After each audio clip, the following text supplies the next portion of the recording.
శుక్లాంబరధరం విష్ణుం శశివర్ణం చతుర్భుజం ప్రసన్నవదనం ధ్యాయేత్ సర్వవిఘ్నోపశాంతయే అగజానన పద్మార్కం గజానన మహార్నిశం అనేకదంతం భక్తానాం ఏకదంతోపాస్మహే. ఓం గం గణపతయే నమః. ఓం శ్రీమాత్రే నమః. ఓం శ్రీ గురుభ్యోం నమః. మా ఆది ఆస్ట్రాలజీని చూస్తున్నటువంటి మీ అందరికీ, అలాగే విదేశాల్లో కూడా ఉంటూ నన్ను ఎంతగానో ప్రోత్సహిస్తూ, విదేశాల్లో వాళ్ళే కదండి, మీరు కూడా నన్ను ఎంతగానో ప్రోత్సహిస్తూ, అలాగే నా వీడియోలు కూడా చూస్తూ నన్ను ఎంతగానో ప్రోత్సహిస్తున్నారు. సో మీరందరికీ పేరు పేరున నా హృదయపూర్వక నమస్కారాలు. ఇప్పుడు మనం 12 రాశుల వాళ్ళకి మకర రాశిలో సూర్య భగవాను ప్రవేశించినప్పుడు కలిగే ఫలితాలు ఎలా ఉంటాయి తెలుసుకుందాం. దానికంటే ముందర ఏంటంటే, మీరు మీ జాతకాలు తెలుసుకోవాలన్నా, లేదా మీ ముహూర్తాలు పెట్టించుకోవాలన్నా, ముఖ్యంగా ఏంటంటే మీ జాతకాలు తెలుసుకోవాలనుకుంటే date of birth, time of birth, place of birth ఉండాలి. సో మీకు ఏమి ప్రాబ్లమ్స్ ఉన్నాయి, వివాహం ప్రాబ్లమ్సా, లేకపోతే మ్యాచింగ్ అంటారు సార్, వధువు యొక్క జాతక మ్యాచింగ్, అది తెలుసుకోవాలన్నా, అలాగే ఇదంతా కూడా మకర రాశిలో ప్రవేశించినటువంటి సూర్యభగవానుడు కాబట్టి ఉత్తరాయణ పుణ్యకాలం. ఈ పుణ్యకాలంలో వివాహ శుభకార్యాలు జరుగుతాయి. వివాహాలు, ఉపనయనాలు, అలాగా గృహప్రవేశాలు, ఇలాగ అన్నీ మంచి మంచి కార్యక్రమాలు జరుగుతుంటాయండి. ఒకవేళ మీరు మా ఆది ఆస్ట్రాలజీ తరపున, నేను మీ వాడ్రే ఆదినారాయణరావు, మీరు నాకు పంపిస్తే మీ డీటెయిల్స్ కానీ ఏమైనా మీకు తెలుసుకోవాలనుకుంటే, అది ముహూర్తాలు కావాలన్నా ఇవన్నీ తెలుసుకోవాలనుకుంటే మీరు నాకు పంపిస్తే నేను తప్పకుండా ముహూర్తాలు పెట్టడం కానీ, మీ జాతకాలు చూడడం కానీ అవన్నీ చూస్తానండి. నాకు 35 సంవత్సరాల అనుభవం ఉంది. నేను కాస్ట్ అకౌంటెంట్ అయినా, CMA చేశాను, అకౌంట్స్ ఆఫీసర్గా గవర్నమెంట్ ఆర్గనైజేషన్ చేశాను. ఆ పక్క పెడితే నాకు కొద్దో గొప్ప దీంట్లో కొద్దిగా అనుభవం ఉంది కాబట్టి మీకు కావాలనుకుంటే, ముహూర్తాలు పెట్టించాలనుకుంటే నాకు ఫోన్ చేయండి. ఒకవేళ నేను షూటింగ్స్లో ఉంటే నేను ఫోన్ లిఫ్ట్ చేయలేకపోవచ్చు, సైలెంట్లో ఉంటుంది. మీరు మీ కింద నెంబర్కి ఫోన్ చేసినా అయితే మీకు వాట్సాప్ నెంబర్ కూడా ఉంటుంది. వాట్సాప్లో మెసేజ్ పెట్టినా నేను మీకు ఏమి కావాలో అనేది దాంట్లో రాయండి.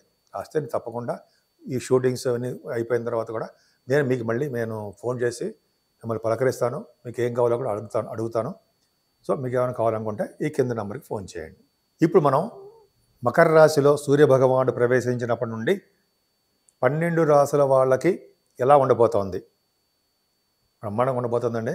అంటే సూర్యభగవానుడు యొక్క పవర్ ఎలా ఉంటుంది, జనవరి నుంచి ఇలా ఉండబోతోంది తెలుసుకుందాం. ఈ సూర్యభగవానుడు అంటే మకర రాశిలోకి 14వ తారీఖు జనవరి నుంచి మకర రాశిలో ప్రవేశిస్తాడు. 12వ తారీఖు ఫిబ్రవరి వరకు కూడా మకర రాశిలోనే ఉంటాడు ఆయన. సో ఈ మకర రాశిలో ఉండడం వల్ల 12 రాశుల వాళ్ళకి ఫలితాలు ఎలా ఉంటాయో తెలుసుకుందాము. ధనురాశి అండి. ధనుర్రాశి వారికి 2వ భావంలో మకర రాశిలోనే సూర్యభగవానుడు వస్తున్నాడు. సో సూర్యభగవానుడు ద్వితీయ రాశిలో ఉండడం వలన ముఖరోగి, విద్యా విఘ్న, మూర్ఖ కోప, నేత్ర రోగ. అంటే ఏంటంటే అందరికీ వర్తించదండి. జనరల్గా ఆయన ఇచ్చే ఫలితాలు మామూలుగా అలా ఉంటాయని అంటాం.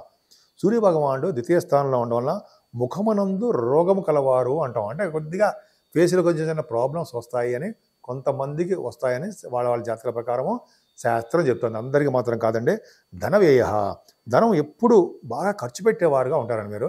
అంటే సెకండ్ భావంలో రవి ఉండడం వల్ల ఎక్కువగా ధనం ఖర్చు పెడుతూ ఉంటారు. స్పీడ్గా నడుస్తుంటారు. స్పీడ్గా అంటే ఎక్కువ స్పీడ్ అంటే ఏంటంటే వేగంగా నడుస్తూ ఉంటారు అంటారు సారా. వేగంగా నడవడము, వేగంగా పనులు చేయడము, మన గురించి మనం గొప్పగా మంచి బ్రహ్మాండంగా చెప్పుకోవడం జరుగుతూ ఉంటుంది. విద్యా విఘ్న అంటే విద్యలో మనం చదువుకున్న విద్యలో కూడా కొన్ని సందర్భాల్లో కొన్ని సార్లు విద్యా విఘ్నాలు కలుగుతుంటాయి.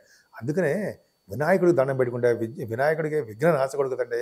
విఘ్నాలను తొలగించేవాడు వినాయకుడు. సూర్యభగవానుడు ఒకవేళ నిజంగా కొన్ని విద్యా విగ్రహ అంటే ముందు అంతకంటే ముందర మనం గణపతి ఆరాధన చేసుకుని మనం పూజిస్తే అంటే వినాయకుడు పూజిస్తే సూర్యభగవానుడు వలన వచ్చే విద్యలో విఘ్నాలు కలగకుండా ఉంటాయి కదా. జనరల్గా ద్వితీయ భావంలో ఉంటే విద్యకు ఆటంకాలు కలిగిస్తాడు అంటాం. మూర్ఖ కోప అంటే మూర్ఖ కోపము అంటే కొద్దిగా కోపం ఎక్కువ ఉంటుందండి. కొన్ని సందర్భాల్లో చికాకులతో కూడిన కోపం. నిజంగా మీకు కోపం ఉంటుందా? లేదు.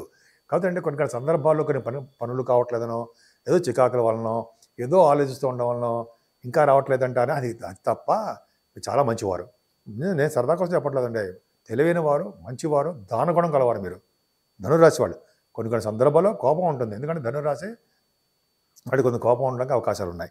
సరే, అది పక్క పెడితే కొద్దిపాటి నేత్ర రోగ అంటే కళ్ళకి కొంచెం చిన్న చిన్న ఇబ్బందులు రావడానికి, అంటే ఎక్కువసేపు టీవీ చదవడము, ఎక్కువసేపు చదువుకోవడము, ఎక్కువసేపు మనకి ఐస్ మనకు ప్రాబ్లమ్స్, అంటే ఐస్ మనకి పని చెప్పడం వల్ల, ఐస్కి మనం పని చెప్పడం వల్ల ఎక్కువ చదువుతూ ఉంటాం కదా, ఇప్పుడు ఏదో చదువుతూనే ఉంటాయి అదొకటి.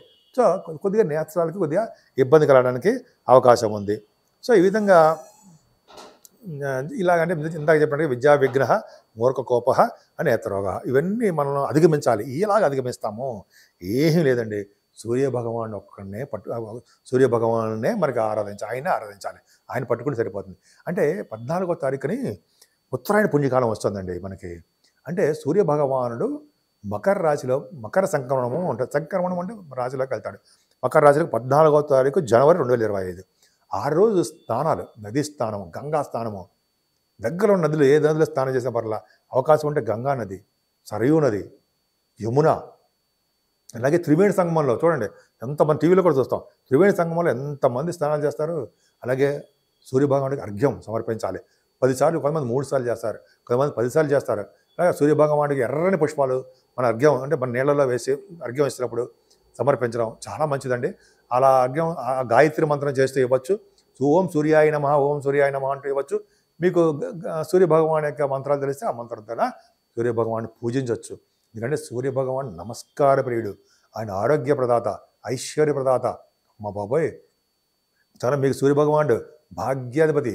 అందుకే కదండి మీరు భాగ్యాధిపతి కాబట్టి నాన్నగారికి అదృష్టము, ఐశ్వర్యము, ఆరోగ్యము, ఆయన యొక్క ఆయుష్ పెంచేవాడి సూర్యభగవాను కదా. ఎంత అదృష్టం అంటే సూర్యభగవాన్ని పూజ చేసుకుంటే మీరు, మీకే కాకుండా మీ నాన్నగారికి కూడా చాలా బాగుంటుంది. అలాగే మీ ఐశ్వర్యం పెరుగుతుంది, అదృష్టం, భాగ్యస్థానం అంటే అదృష్టం కదా, అదృష్టము పెరుగుతుంది.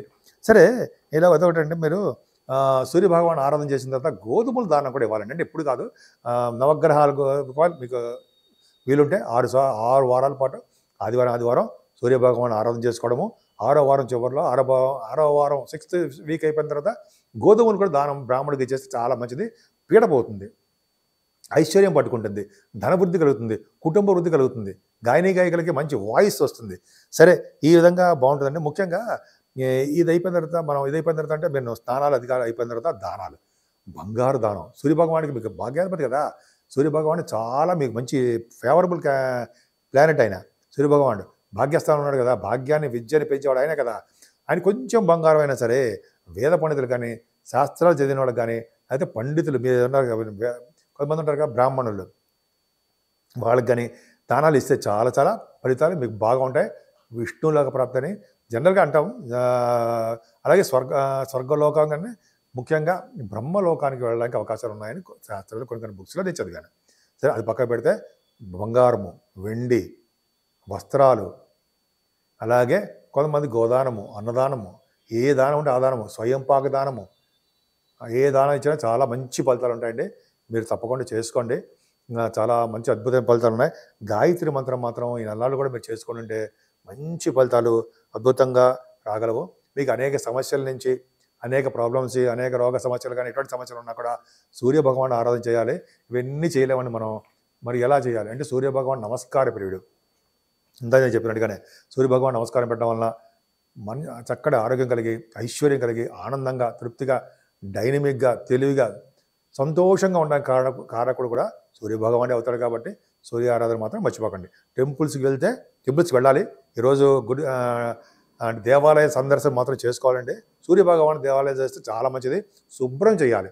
సూర్యభగవాన్ ఈరోజు అంటే 14వ తారీఖు ఎప్పుడైనా సరే సూర్యభగవాన్ దేవాలయాలు కానీ ఏ దేవాలయాలు సరే శుభ్రం చేయడం అంటే నీట్గా తుడవడం చేస్తే వాళ్ళకి ఉత్తమ జన్మలు వస్తాయని, అలాగే వాళ్ళ కుటుంబ సభ్యులు, కుటుంబాల సభ్యులందరూ కూడా చాలా మంచి ఫలితాలు, మంచి లోకాలకు వెళ్తారని ఇవన్నీ శాస్త్రాలు చెప్తుంది.